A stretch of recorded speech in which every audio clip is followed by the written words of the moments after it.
Welcome back to my YouTube channel. Sekarang gue mau membuat video tentang 8 cara jitu menguatkan hati yang rapuh.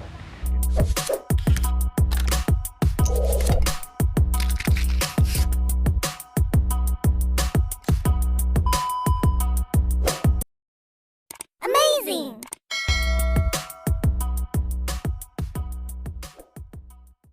Kerapuhan bukan hanya bisa terjadi pada hal-hal yang bersifat fisik. Hati seorang manusia juga bisa rapuh. Sebuah kemalangan atau tragedi misalnya dapat mengakibatkan hal tersebut. Bila yang rapuh adalah fisik kita, mungkin kita tinggal menerapkan pola makan yang bergizi dan sehat selama beberapa periode. Namun, hati yang rapuh jelas tidak mudah dikembalikan seperti sedia kala. Coba bayangkan, bila Anda adalah seorang pria yang telah lama ingin menikahi perempuan yang Anda sukai, namun perempuan tersebut malah dipanggil berpulang oleh Yang Maha Kuasa karena sebuah kecelakaan. Bohong bila Anda mengatakan bahwa hati Anda tidak terguncang dengan peristiwa itu. Justru sudah sewajarnya bila Anda bersedih atau bahkan trauma ketika mencoba menjalani hubungan baru kembali.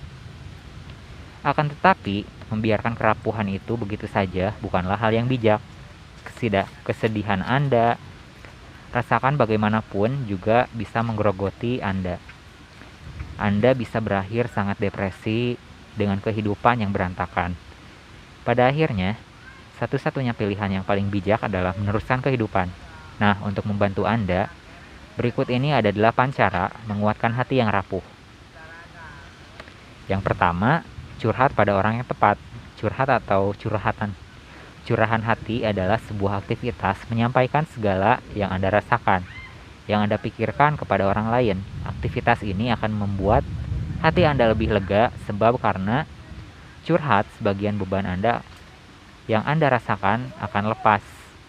Kenapa bisa begitu? Bayangkanlah manusia sebagai sebuah botol. Ketika sesuatu yang buruk terjadi, isi botol tersebut menjadi sangat negatif. Tatkala curhat, Anda bisa memuntahkan sedikit isian negatif dalam botol tersebut. Sehingga bukan saja Anda tidak akan lagi terlalu sedih, namun Anda juga bisa mengisi ruang botol yang tersisa dengan energi yang positif. Namun, curhatlah dengan orang yang tepat ya. Jangan curhat pada orang yang hanya pandai memberikan kritikan. Ingat, jiwa Anda butuh dengan didengarkan. Untuk saat ini, karena hindari juga mereka yang kekanak-kanakan dan judgmental ya. Lalu yang kedua, cintailah diri Anda sendiri. Beberapa dari Anda mungkin mengalami patah hati karena disakiti oleh orang-orang yang tercinta. Anda bisa jadi adalah seorang istri yang mengalami KDRT atau seorang suami yang diselingkuhi oleh istrinya. Apapun itu, kejadian-kejadian tersebut umumnya memiliki efek yang sama. Anda bisa menjadi rendah diri, bahkan rapuh, hingga depresi. Kadang seorang istri mengalami KDRT akan kehilangan kepercayaan dirinya, sedangkan seorang suami yang diselingkuhi akan mengalami trust issue dalam sebuah hubungan. Pun begitu dengan seorang siswa yang dibully, seorang anak yang keluarganya broken home, hingga seorang lansia yang diabaikan oleh anaknya sendiri. Ada banyak sekali kejadian yang Anda bisa tergugah jiwanya atau hati Anda. Menguatkan hati yang rapuh dalam situasi ini jelas tidak mudah.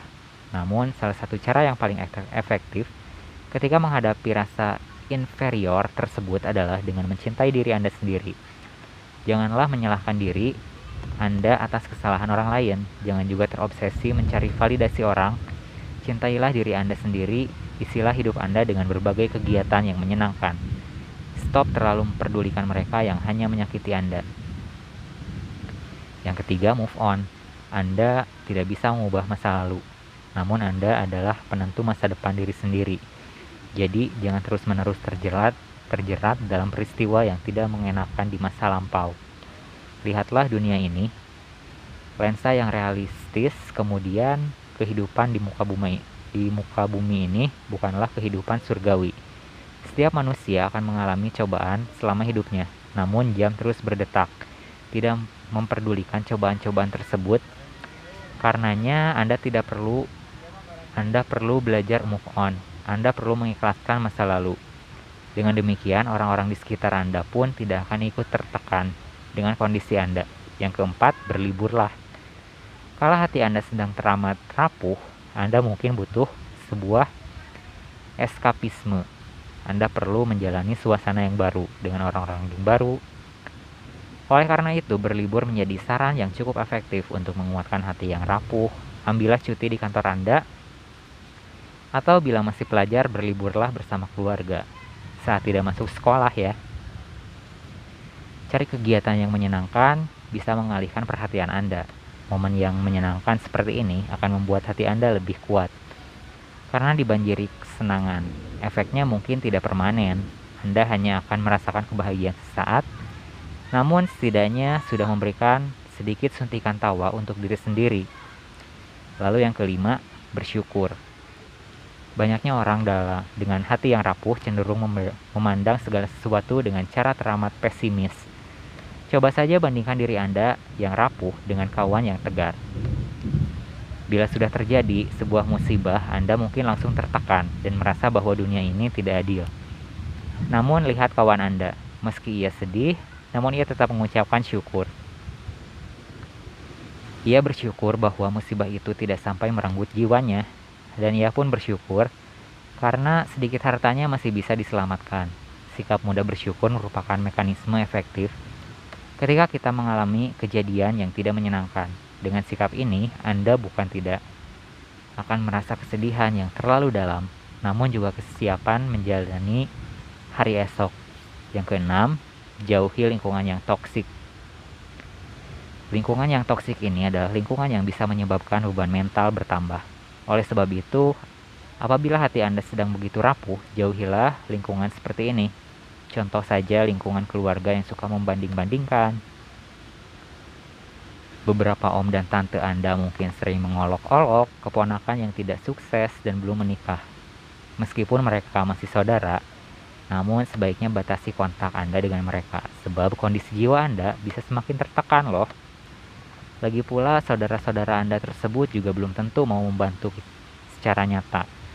Mereka hanya memiliki kesenangan sendiri mengganggu keponakannya yang dianggap belum sukses ya. Yang ketujuh, terima kritikan dan ketidaksukaan orang lain.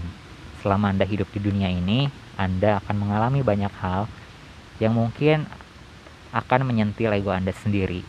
Dua di antaranya adalah kritikan dan ketidaksukaan dari orang lain. Anda mungkin akan menerima kritikan dari guru, orang tua, hingga atasan. Dan Anda pun juga mungkin akan menerima perlakuan yang tidak enak dari seseorang yang tidak menyukai Anda. Hal-hal semacam ini normal sekali terjadi. Oleh sebab itu, untuk menguatkan hati yang rapuh, janganlah lekas bersedih hanya karena mengalami keduanya. Sekiranya kritikan itu bagus dan membangun, terima saja untuk memperbaiki kualitas diri. Adapun terhadap mereka yang membenci Anda, tidak ada sesuatu yang bisa Anda lakukan. Anda tidak bisa memaksakan orang lain untuk menyukai Anda. Anda juga tidak perlu repot-repot membuat orang lain menyukai Anda, bukan? Biarkan mereka tidak menyenangi Anda. Fokus saja terhadap orang yang tulus menyayangi Anda. Yang kedelapan, konsultasikan masalah ini ke psikolog. Kadangkala masalah yang Anda alami adalah masalah yang benar-benar pelik, sehingga Anda membutuhkan bantuan dari para ahli seperti psikolog. Di masyarakat, mengunjungi psikolog memang masih sering dianggap tabu. Padahal di zaman modern ini, atau seperti yang sekarang ini, pemikiran itu tidak usang. Jadi sekiranya Anda membutuhkan bantuan profesional, jangan ragu untuk pergi ke psikolog. Oke, in the end, hati yang rapuh bisa menyebabkan banyak kerugian bagi Anda. Anda akan terus bersedih, mudah diombang-ambingkan oleh perasaan ini, dan bisa menjadi mengambil keputusan yang salah. Oleh sebab itu, jangan mengabaikan hal ini. Pergilah ke psikolog dan ceritakan keluh kesah Anda. Lakukanlah beberapa hal yang menguatkan hati yang rapuh tersebut. Ikuti ke-8 cara ini. Meskipun sulit, namun upaya Anda sedikit banyak pasti bisa menyembuhkan hati yang sedang tersakiti, oke? Jangan lupa di like, komen, dan subscribe. Terima kasih banyak telah menyaksikan. Sampai jumpa di kesempatan selanjutnya dan salam rahayu.